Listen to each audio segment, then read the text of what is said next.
Hello and welcome to all my dear students. आज की class में हम बात कर रहे हैं आपसे क्या 12th केमिस्ट्री एनसीईआरटी प्लस हम क्या तैयार कर रहे हैं, नीट और जेई का फाउंडेशन अपना तैयार कर रहे हैं। जो स्टूडेंट नीट और जेई की प्रिपरेशन कर रहे हैं उनके लिए एक बेस्ट प्लेटफॉर्म है केमिस्ट्री सीखने का। तो वे स्टूडेंट्स जो अपने 12th एग्जाम की तैयारी कर रहे हैं और साथ ही साथ नीट और जेई की भी प्रिपरेशन कर रहे हैं, वो इस चैनल के माध्यम से अपनी केमिस्ट्री को एक नेक्स्ट लेवल पर पहुंचा सकते हैं। चलिए आज की क्लास में हम बात करेंगे हमारी यूनिट सॉल्यूशन, और सॉल्यूशन में हम क्या बात करेंगे, डीपीपी 2। हम क्वेश्चंस की प्रैक्टिस करेंगे आज अपने, और इससे पहले डीपीपी 1 आपने देख ली होगी। जो आपने पढ़ा उनके क्वेश्चंस की प्रैक्टिस होना बहुत जरूरी है। जो हम थ्योरेटिकल पढ़ रहे हैं, थ्योरी में हम पढ़ते जा रहे हैं, साथ ही साथ क्वेश्चंस किस प्रकार से आएंगे एग्जाम्स में, उस पर अप्रोच हम कैसे करेंगे, ये हमारे लिए बहुत जरूरी हो जाता है जानना। नहीं तो एग्जाम्स में हम क्वेश्चंस को नहीं सॉल्व कर पाते हैं। चलिए आज हम बात करते हैं आज की क्लास की। उससे पहले हम इंपॉर्टेंट पॉइंट्स की ओर, हर क्लास में जैसा कि हम देखते हैं, फर्स्ट पॉइंट क्या है, वॉच लेक्चर्स डेली। डेली हमें क्लास देखनी है। मेक नोट्स, नोट्स भी साथ ही साथ आपको बनाने हैं।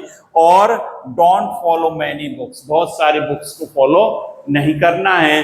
Classes are enough, solve assignment. जो आपको डीपीपी मिल रही है आप पहले खुद अप्रोच करके देखें, उस पर खुद सॉल्व करें, उसके बाद इसके सॉल्यूशन को आप देखें। यहां पर देखिए। चलिए अब हम बात करते हैं पहला क्वेश्चन जो हमारा है। पहला क्वेश्चन क्या है, बोर्ड पर आप दिखाई दे रहा है आपको। अमंग द फॉलोइंग, क्या कहता है, among the following that form an ideal solution. Ideal solution कौन बनाता है या कौन सा एग्जाम्पल है। आइडियल सॉल्यूशन में जो मैंने बताया था आपको, सेम फैमिली के मेंबर्स आइडियल सॉल्यूशन बनाते हैं। अब सेम फैमिली मतलब कैसे, वाटर, मेथ, एल्कोहल अलग अलग फैमिली के हैं, तो हमारा ऑप्शन ये नहीं होगा। दूसरा एसीटोन और इथेनॉल, ये भी नहीं होगा। वाटर HCl, ये भी नहीं होगा। बेंजीन और टोलुइन, ये होगा। क्या होगा, बेंजीन और टोलुइन हमारा आंसर होगा। सेम फैमिली के मेंबर हैं। बेंजीन क्या होता है, ये होता है बेंजीन। और टोलुइन क्या होता है, बेंजीन पर क्या लगाते हैं हम, CH3 जोड़ दें तो क्या बन जाता है, टोलुइन बन जाता है। तो इसका आंसर क्या होगा, थर्ड नंबर का इसका आंसर होगा। नेक्स्ट क्वेश्चन को पहले आप खुद करेंगे, उसके बाद इसका सॉल्यूशन देखेंगे। Among the following that does not form an ideal solution, कौन सा आइडियल सॉल्यूशन नहीं बनाता है। पहले था बनाता है, अब बात हो रही है इनमें से कौन सा आइडियल सॉल्यूशन नहीं बनाता है। अब देखिए सेम फैमिली वाले होंगे वो आइडियल सॉल्यूशन बनाएंगे, बाकी नहीं बनाएंगे। ये देखिए बेंजीन टॉलुइन अभी बात की थी, तो ये सही है, ये तो आइडियल है। और क्लोरोबेंजीन और ये क्लोरोबेंजीन और ब्रोमोबेंजीन, ये भी सेम फैमिली का है, तो ये भी आइडियल सॉल्यूशन का एग्जांपल है। हमसे पूछा गया कौन सा नहीं है आइडियल सॉल्यूशन, इथाइल ब्रोमाइड और इथाइल आयोडाइड, ये भी सेम फैमिली के हैं, दोनों हेलोजन है और एल्किल हैलाइड है। और ये वाला देखिए C2H5Cl हेलो एल्केन, और ये क्या है, C6H5OH फिनॉल, ये फिनॉल है, एरोमेटिक कंपाउंड हो गया। और ये हेलो एल्केन, हेलो एल्केन, तो ये आंसर होगा। ये आइडियल सॉल्यूशन नहीं बनाएंगे, ये आइडियल सॉल्यूशन नहीं होगा। इस प्रकार से हमें देखना है, और कंसेप्ट आपके क्वेश्चन के साथ साथ भी बहुत ज्यादा क्रिस्टल क्लियर होते चले जाएंगे। यहां पर देख लीजिए अगले क्वेश्चन की बात करते हैं। Which condition is not satisfied by an ideal solution, बहुत ही अच्छा क्वेश्चन है। कौन सी कंडीशन आइडियल सॉल्यूशन के द्वारा फॉलो नहीं होती है। देखिए डेल्टा एच मिक्सिंग 0, ये सही है, ये तो आइडियल सॉल्यूशन होते हैं। और डेल्टा वी मिक्सिंग 0, ये भी सही है। Obeyance of Raoult law, Raoult law को फॉलो करते हैं, आइडियल सॉल्यूशन बिल्कुल ठीक है। लेकिन विच कंडीशन नॉट सेटिस्फाई, ये नहीं होता, तो हमारा आंसर ये होगा आइडियल सॉल्यूशन के लिए डेल्टा एस ग्रेटर देन क्या होता है, 0 होता है। डेल्टा एस क्या है, that is the change in entropy, क्या है, चेंज इन एंट्रोपी, ये होता है delta S, change in entropy. और डेल्टा एस कैसी रहती है आइडियल सॉल्यूशन के लिए, कैसा भी सॉल्यूशन हो, मैंने बताया है आपको कि एंट्रोपी क्या आती है, हमेशा पॉजिटिव आएगी, डेल्टा एस की वैल्यू क्या आएगी, पॉजिटिव आनी चाहिए। यहां पर क्या लिख रहा है, 0, तो ये आंसर होगा हमारा, ये सेटिस्फाई नहीं करेगा। अगले क्वेश्चन की तरफ चलते हैं, क्वेश्चन नंबर 4, नोट करते जाएं साथ ही साथ, क्वेश्चन को आप नोट करें। A mixture of liquid solution, mixture क्या है, किसका है, लिक्विड सॉल्यूशन का है, positive deviation in Raoult law is, positive deviation, positive deviation का एग्जांपल हमें देखना है। पॉजिटिव डेविएशन कौन सा होगा इसमें से, वो इसको आप देखिए, मैंने एग्जांपल्स आपको कई बता रखे हैं, पॉजिटिव डेविएशन का एग्जांपल इसमें से कौन सा होगा, 2 मिनट में आप इसको चेक करें फटाफट। एग्जाम्पल आपको दे रखे हैं, ऑप्शन आपको दे रखे हैं, तो इसमें हमें क्या देखना है, पॉजिटिव डेविएशन, फटाफट इसको सोचिए, दिमाग में लाइए कि पॉजिटिव डेविएशन का इसमें से एग्जाम्पल कौन सा है। आपको नोट करा रखा है, दिमाग में आ रहा होगा, सर आपने नोट करा रखा है, इसका ऑप्शन क्या होगा, एसीटोन। ये क्या है, एसीटोन प्लस इथाइल एल्कोहल, ये एसीटोन है, CH3CO CH3, यही तो है, CH3 का whole to CO plus C2H5OH, ये क्या शो करता है, ये पॉजिटिव डेविएशन, ये पॉजिटिव डेविएशन शो करता है, ये हमें याद है, आपको सीधा आंसर निकल कर आ जाएगा। अब देखिए क्वेश्चन नंबर 5 की तरफ चलते हैं। Which of the following plots does not represent, which of the following plots does not represent the behavior of an ideal binary liquid solution? क्या कहता है, which of the following plots does not represent the behavior of an ideal binary liquid solution? Plot A कौन सा इसमें से ideal को show नहीं कर रहा है, plot of A PA versus chi A, mole fraction of A in liquid, behaviour of ideal binary liquid solution. हाँ यहां पर देखिए, ये क्या है, काईए, मोल फ्रैक्शन ऑफ ए है, तो प्लॉट ऑफ पीए वर्सेज काईए, और सेकंड में क्या लिख रहा है, प्लॉट ऑफ पीबी वर्सेज काई बीज लीनियर, और plot of P total versus chi A is linear. ये भी क्या आएगा, ये इधर रह गया है लिखना, इसमें क्या लिखना पड़ेगा, लीनियर, कैसा ये लीनियर है। Plot of P total versus काई इज नॉन लीनियर, ये आंसर होगा। अब कैसे होगा इसको समझें, पी टोटल और काई में क्या रिलेशन है, आपने पढ़ा है, P total is equal to क्या होता है, P naught A chi A plus P naught B chi B, ये होता है। अब Pa इज इक्वल टू क्या होता है, Pa इज इक्वल टू होता है पी नॉट ए काई ए, ये हमने पढ़ रखा है। Pa और काई ए में कैसा ग्राफ आएगा, लीनियर आएगा, बिल्कुल सही है।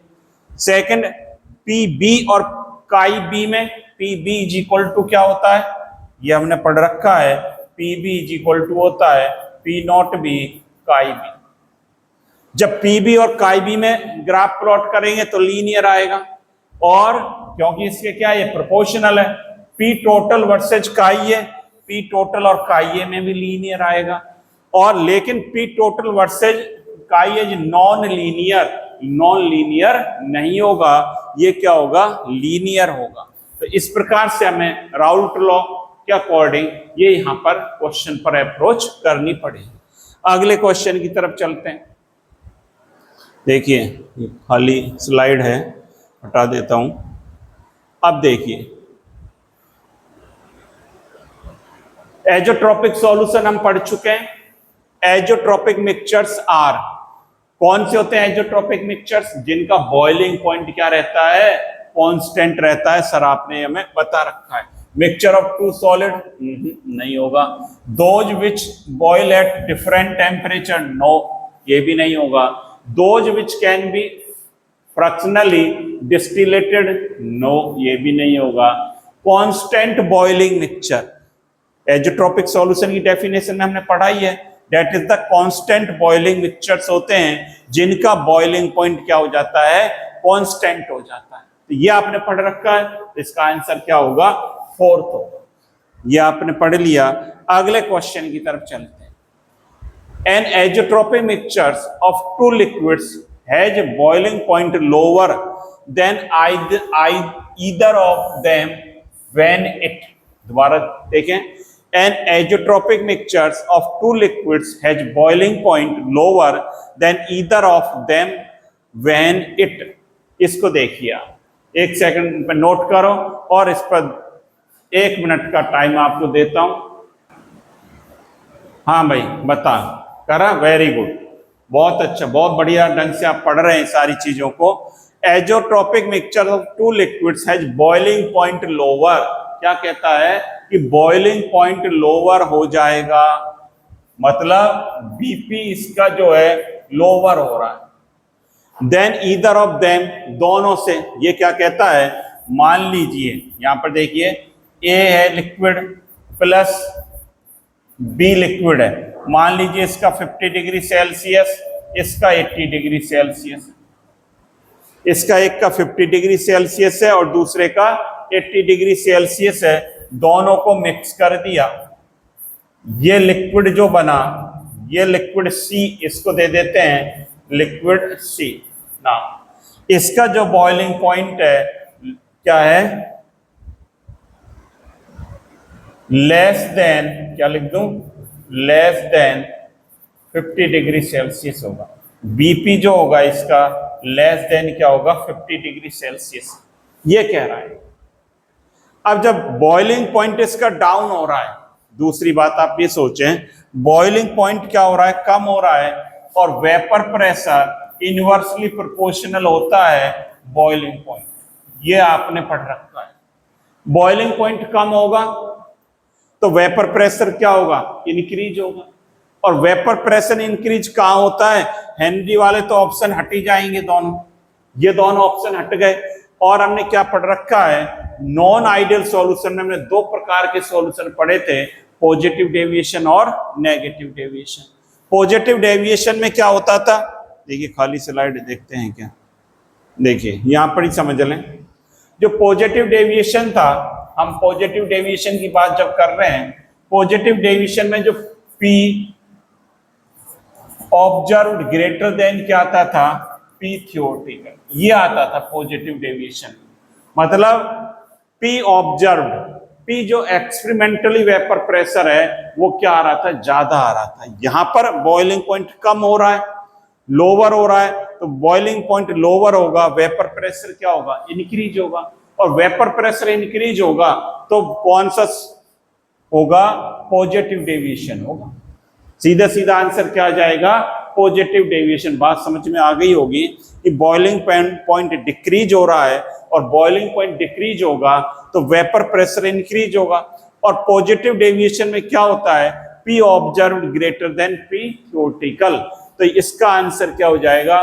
सो A positive deviation from Raoult law. यदि ये बॉइलिंग पॉइंट इंक्रीज हो जाता, यदि हम ये कहते बॉइलिंग पॉइंट, यहां ये होता boiling point greater than 80 degree, boiling point increase होता तो वेपर प्रेशर डिक्रीज होता, वेपर प्रेशर डिक्रीज होता तो क्या हो जाता? नेगेटिव डेविएशन हो जाता। खैर इसको हटा देता हूं यहां से, ये देखिए, तो इसका आंसर क्या हो जाएगा? So positive deviation from Raoult law. अगली बात देखते हैं, अगला question. The vapour pressure of a solution having solid as a solute and liquid as a solvent. क्या रहा है, क्या कहता है, vapour pressure of a solution having solid as a solute, solid solute है, और जब सॉलिड सॉल्यूट होगा तो ये क्या होगा, NVS होगा, नॉन वॉलेटाइल सॉल्यूट। क्या होगा, जो सॉल्यूट है वो कैसा है, सॉलिड है, और NVS मान लिया मैंने, नॉन वॉलेटाइल सॉल्यूट है। And liquid as a solvent, solvent क्या है, सॉल्वेंट आपका लिक्विड है। देन क्या कह रहा है, directly proportional to mole fraction, vapour pressure directly proportional to mole fraction of the solvent, inversely proportional to mole fraction of the solvent, directly proportional to mole fraction of the solute, inversely proportional, ये spelling सही कर लेना, proportional to mole fraction of the solute. बताइए, सोचिए इस पर फटाफट, दिमाग लगाइए, क्या होगा। सॉल्यूशन का वेपर प्रेशर की बात कर रहे हैं। देखिए, जो सॉल्यूशन का वेपर प्रेशर होता है PS is equal to P naught इकाई ये होता है, ये हमने पढ़ रखा है, plus P naught B chi B, ये NVS है, NVS नॉन वॉलेटाइल, इसका तो 0 हो गया, और PS is equal to P naught A chi, मतलब इसके जो सॉल्वेंट है इसकी मोल फ्रैक्शनल के डायरेक्टली प्रोपोर्शनल होगा। पहली बात तो जो डायरेक्टली वेपर प्रेशर होगा to mole fraction of the proportional to mole fraction of the solvent, ये बिल्कुल ठीक बात कह रहा है। Inversely proportional to mole fraction of the solvent, inversely नहीं है, directly proportional to mole fraction of the solute, mole fraction solute के नहीं है क्योंकि NVS है, उसका कोई वेपर प्रेशर नहीं बनता है, और inversely proportional to mole, inversely हो सकता है, ये हो सकता है क्योंकि जैसे जैसे सॉल्यूट इसमें मिलाएंगे, सॉल्यूट ऐड करेंगे तो वेपर प्रेशर क्या जाएगा, डाउन जाएगा। ये दोनों आंसर इसके हो सकते हैं। अगला देखिए, अगला नोट कर लें आप पहले, तब बात करेंगे, इसको नोट करिए, बहुत बढ़िया। यहां पर देखिए, ये आपने नोट कर लिया, तो आप देखिए इसका आंसर। देखिए, रिलेटिव लोवरिंग क्या होती है, P naught A minus PS upon P naught A is equal to chi B होती है, मोल फ्रैक्शन ऑफ B, और B यहां पर क्या है, काई B क्या है, that is the mole fraction of B है। B का मतलब क्या लिख दूं, solute, mole fraction of solute है। ये रिलेटिव लोवरिंग जो है ये किसके प्रोपोर्शनल है, मोल फ्रैक्शन ऑफ सॉल्यूट। और मोल फ्रैक्शन ऑफ सॉल्यूट कैसे निकालते हैं, moles of molecules of solute upon total moles, या मैं कह दूं सॉल्यूट के मॉलिक्यूल्स अपॉन टोटल मॉलिक्यूल्स। यहां पर देखिए, अब देखिए सॉल्वेंट, यहां से देखते हैं, नीचे से देखते हैं इसको, solvent molecules and total number of ions, ये क्रॉस हो गया, कैंसिल हो गया। सॉल्वेंट मॉलिक्यूल, सॉल्वेंट तो होगा ही नहीं इसमें, अब इन दोनों में से हो सकता है, एक और दो में से हो सकता है। यहां पर देखिए, एक क्या कहता है, solute molecules and solvent molecules, ratio, solvent तो आ ही नहीं रहा, तो ये कैंसिल हो गया। बचा कौन सा, एक ही बचा हमारे पास, solute molecules and total number of total molecules in the solution, ये आंसर इसका होगा, सेकंड ऑप्शन होगा। चलिए अब देखिए, इस सवाल को देखें, नोट कर लें। The vapour pressure lowering caused by the addition of 100 gram of sucrose, क्या कहता है, vapour pressure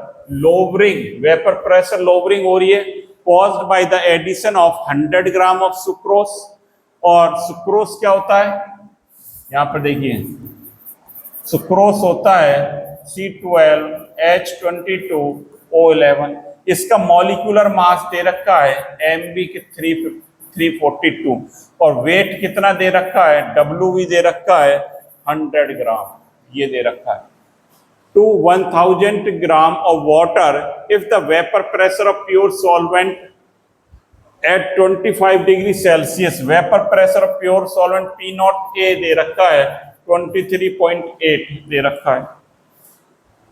lowering of vapour pressure count करनी है, देखिए कैसे करेंगे। P naught A minus P S upon क्या लिखते हैं इसको, P naught A is equal to chi B, ये होता है फॉर्मूला।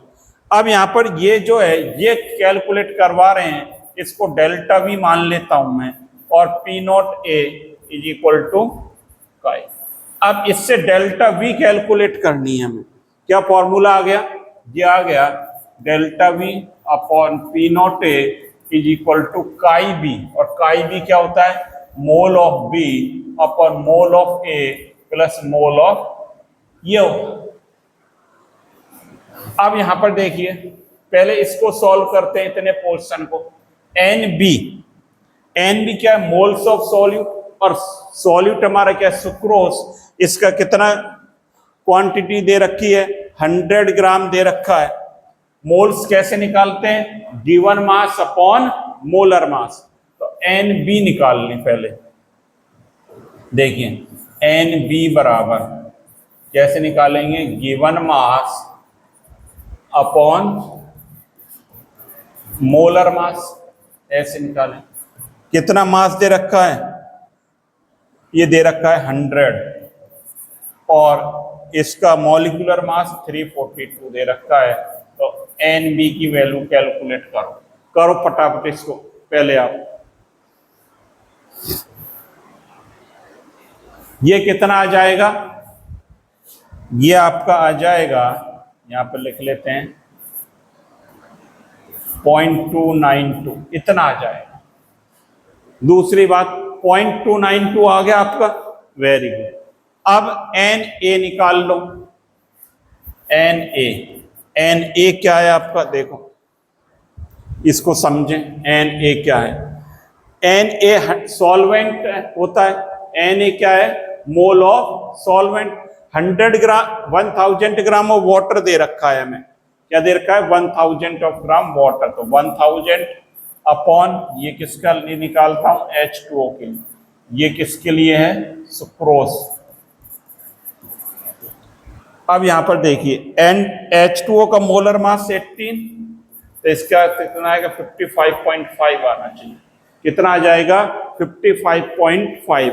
अब तो इसको हम सॉल्व कर सकते हैं, कैसे, delta V upon P naught A बराबर इज इक्वल टू क्या हो जाएगा, 0.292 upon N A 55.5 plus 0.292 delta V upon P naught A is equal to 0.292 upon 55 कितना हो गया, 792, ये हो गया।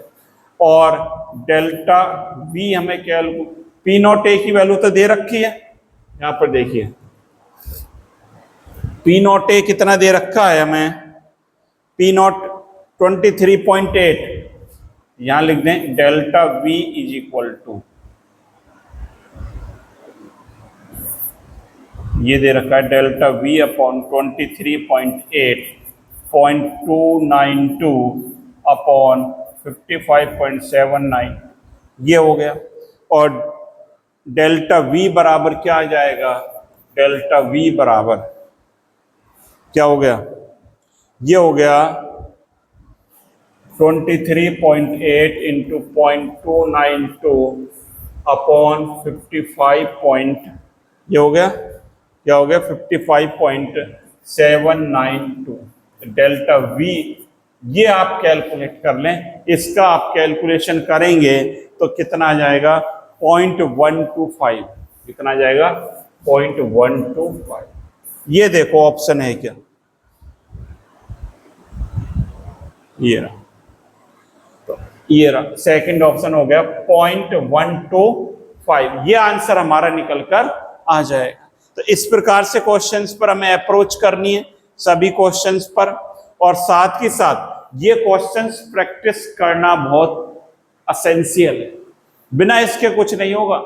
हमें थ्योरी पढ़ने के साथ साथ क्वेश्चंस की जब तक हम प्रैक्टिस नहीं करेंगे हमारी प्रैक्टिस नहीं हो पाएगी। स्टडी के लिए हमें नीट जेई के लिए क्वेश्चंस की प्रैक्टिस करना जरूरी है। तो इसी तरह आप लगातार प्रैक्टिस करते रहें, साथ ही साथ नोट्स बनाते रहें और ज़्यादा से ज़्यादा अपने फ्रेंड्स को शेयर करते रहें, जिससे ज़्यादा से ज़्यादा स्टूडेंट्स को इसका बेनिफिट मिलता रहे। तो thank you students, have a nice day.